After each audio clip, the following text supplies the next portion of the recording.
over the last few years, a lot of Calgarians have made a move from the oil and gas industry into the tech space, especially through services like the 𝗳𝗶𝗀 program. Shout out to 𝗳𝗶𝗀.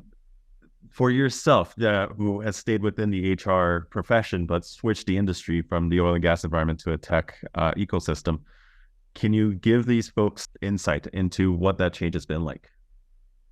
Yeah, so I worked in oil and gas for a long time, and I was doing compensation at some larger oil and gas companies, and I thought that oil and gas was volatile because it is. Then I joined a tech company, and you realize that that is a whole other level of volatility that I was not really ready for.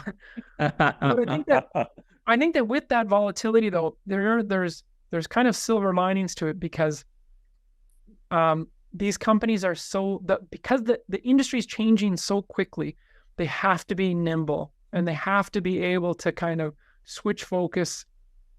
ChatGPT isn't on. ChatGPT is on. All of a sudden, it's like now everyone wants generative AI solutions. Everyone needs the whole thing that we didn't even know existed 2 years ago. And so you see these companies forced to kind of shift, which it makes the work really interesting. It makes, changing workforce to say, hey, we had this skill set, but now we need this skill set. So from an HR focus, it's fascinating because you're saying, well, we need to recruit for completely different skill sets.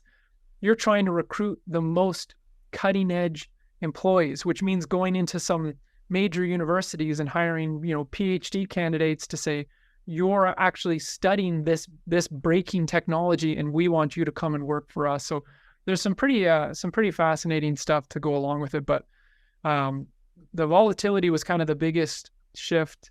Some of one of the oil companies I worked at was like an 80-year-old company. And so you had very solid structures in place that had been in place for a long time.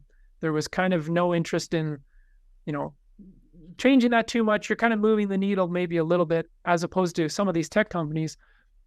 You're coming in and there's no structure because the company's only been around for a couple of years, or it was only 20 employees and then something blew up and now there's 600 employees. And so there's really fascinating work to come in and say, hey, you can actually kind of really leave your footprint here. So getting into that space can be difficult.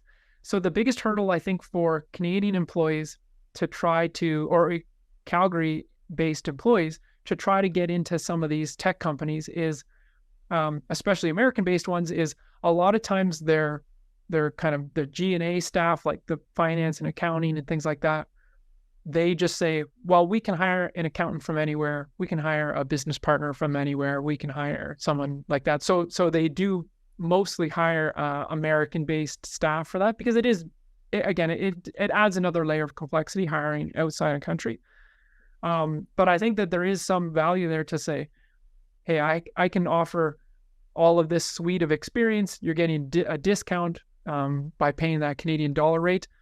And what I found was really interesting moving from oil and gas into tech was how similar a lot of the problems are. Again, because oil and gas is volatile and tech is more volatile, you're still able to say, I understand how to manage equity or compensation in a volatile market. I understand that says this year we're going to have massive budgets and we're going to do all kinds of stuff, and next year we're going to cut. So what's the messaging to employees? How do we explain to them, hey, your equity that used to be worth this is now worth this, or that kind of shifting dynamic. So, being a business partner or something like that on the HR side, absolutely to say, hey, we're hiring, we're laying off, we're hiring, we're laying off.